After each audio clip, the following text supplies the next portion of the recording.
सावित्री 2 बेटों की माँ थी। उसे इस बात पर बड़ा घमंड था।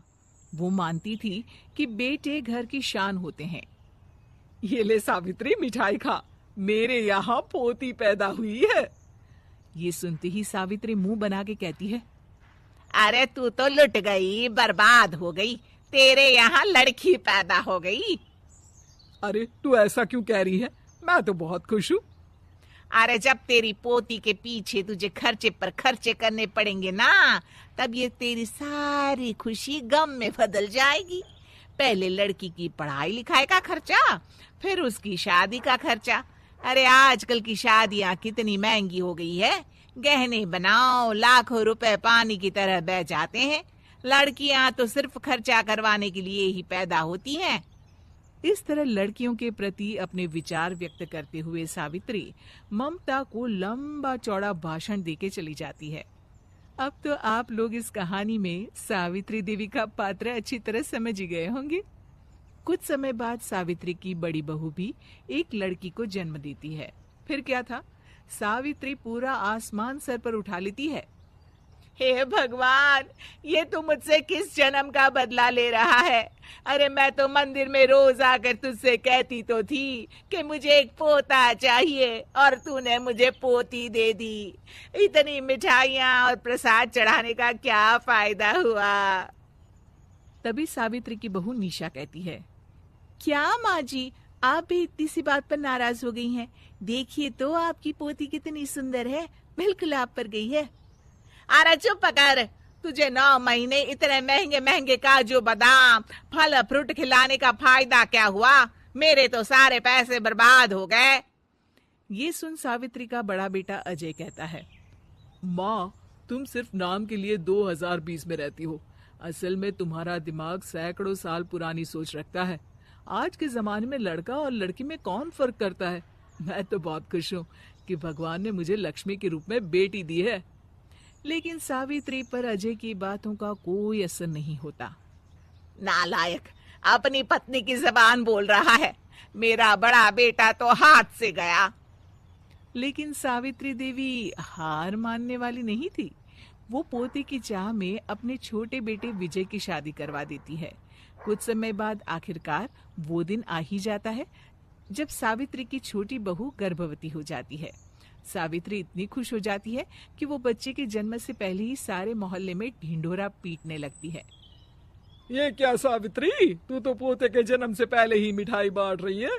पहले पोता पैदा तो होने दे, और फिर क्या पता अगर पोते की जगह पोती पैदा हो गई तो। ये सुन सावित्री चिढ़ जाती है। अरे अपनी काली जबान मत चला, मेरी मिठाई खा के मेरा ही बुरा सोच रही है। बड़ी आई, ला मेरी मिठाई वापस कर। देख लेना, इस बार मेरे यहाँ पोता पैदा होगा, पोता। लेकिन ठीक इसका उल्टा होता है। सावित्री की छोटी बहू भी एक लड़की को जन्म देती है। सावित्री फिर से रोना धोना शुरू कर देती है और अपनी छोटी बहू को कोसते हुए भला बुरा कहने लगती है। देखते ही देखते ये सावित्री की रोज की आदत हो जाती है। एक दिन उसकी इस आदत से परेशान होकर विजय अपने भाई अजय से कहता है, भैया, माँ खुद एक औरत होकर हमारी बेटियों को पसंद नहीं करती, उल्टा उन्हें रोज कोसती रहती है। मुझे माँ की यह आदत बिल्कुल पसंद नहीं आती। अरे तू ठीक कहता है, मैं भी अब माँ से तंग आ गया हूँ। अच्छा, तो अब तुम दोनों इस तरह पीठ पीछे मेरी बुराई भी करने लग गए हो? नहीं माँ, हम चाहते हैं कि घर में शांति बनी रहे। हमें हमारी बेटियाँ बहुत प्यारी है। मैं नहीं चाहता कि वह तुम्हारे ताने सुन सुन कर बड़ी हो, और इसीलिए हम दोनों ये घर छोड़कर चले जाएंगे। हाँ माँ, मैं भैया की बात से सहमत हूँ। जब तुम इस घर में अकेली रहोगी तब तुम्हें अपनों की कीमत का एहसास होगा। अपने दोनों बेटों के मुंह से अपनी माँ के लिए इतने कठोर शब्द सुन सावित्री भावुक और रुआंसी होकर कहती है, क्या सच में तुम दोनों मुझे इस घर में अकेली छोड़कर चले जाओगे? हाँ माँ। हाँ माँ, अब पानी सर के ऊपर जा चुका है।